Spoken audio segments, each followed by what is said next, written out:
it's Pat from Pat's Ever Music, and thank you so much for joining me for another video. Now, this video actually comes from one of your comments, so that's the best thing about this channel. You leave me a comment. If I think I can make a video that's going to help you, help other people, then I'll make it. That's my favorite thing about this channel, this back and forth. So always leave comments, and if you want to do something that helps me, just like this video. That's all you need to do, and then that helps YouTube think that, okay, oh, people enjoy this video, maybe other people will enjoy it too, okay? So here's the comment here.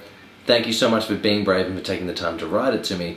Now, what we're looking at here is accuracy, okay? Now, everyone needs to get better at accuracy. What we're talking about is, if you only want to hit one note, okay, well, you don't want that sound, do you? No. Now, there's so many things that people do to try and fix this. They use their pinky and different hands to hold on. They use the bridge. They, sort of look down here with the guitar.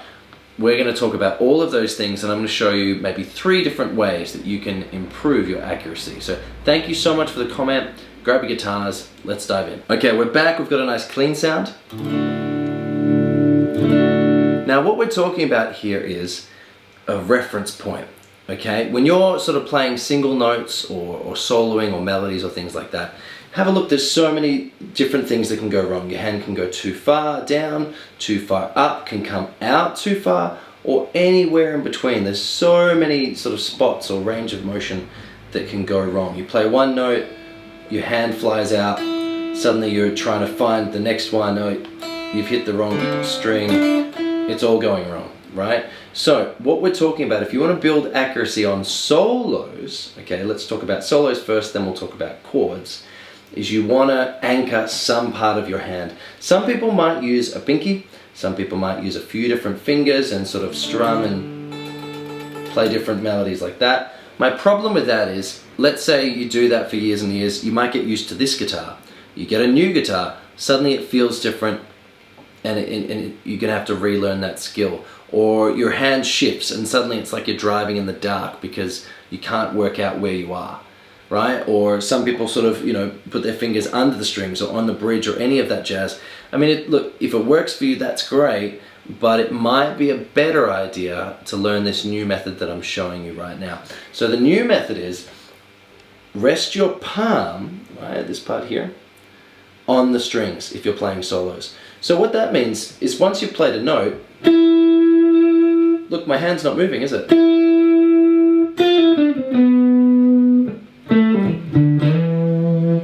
It's always on the strings. If I'm sort of playing the thinner strings, then can you see that my wrist is up here? And it's slowly sort of working its way up. And it is floating when it's on the thickest string, because then there's nothing higher for me to mute. But as soon as I'm past the thickest string, I'm back to resting and muting all the other strings. So it means when I'm soloing, I'm generally always resting on those thickest 2 strings. When I'm soloing, I'm going to be using all the other strings anyway. And if a solo does like a run, like a, then I'll end up with a free floating hand. And then I'll just come back in and lock it back in. So it's all about having a reference point. If you do use your pinky and other fingers, I would suggest maybe try and unlearn that if you can. And if you're just floating, try and see how you go learning a solo or practicing a solo, or even just playing, I don't know, every dotted note on a string. But try it resting your palm, and try it not resting. I really have to concentrate because it's been so long since I haven't done it resting. There you go, that's tip number 1. Now, in terms of chords, okay, so let's say you're playing some lovely chords.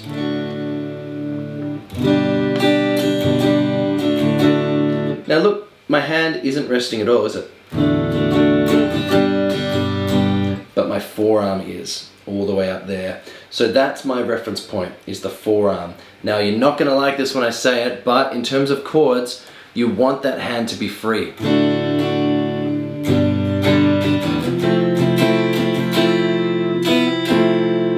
You You don't want it locked in because you want to be able to express yourself and do some fast drums and some slow strums and some different sort of accents and things. You want it to be really free and have that full range of motion. So sadly, the only way you can get better or more accurate at playing chords is, don't click away, is playing more.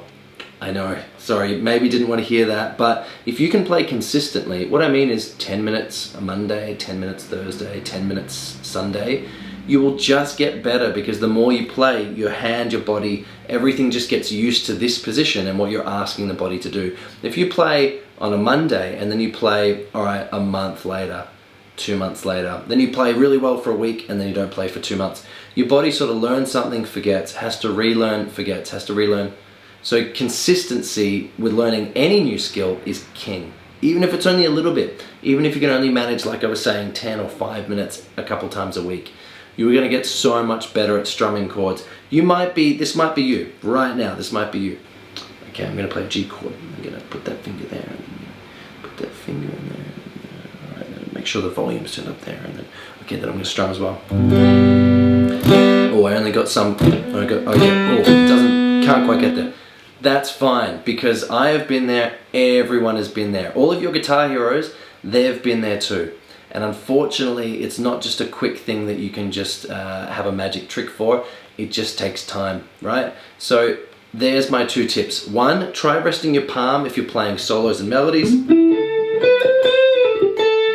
just to give yourself that reference point. Number 2, rest your forearm and just practice a little bit more. Try these tips out for a week, let me know how you go and leave a comment below. Thanks so much for making it to the end of the video. If you've got something else that you want to learn, let me know. And if you enjoyed this video, definitely give it a like, that helps me. I'll see you again for another video. Bye.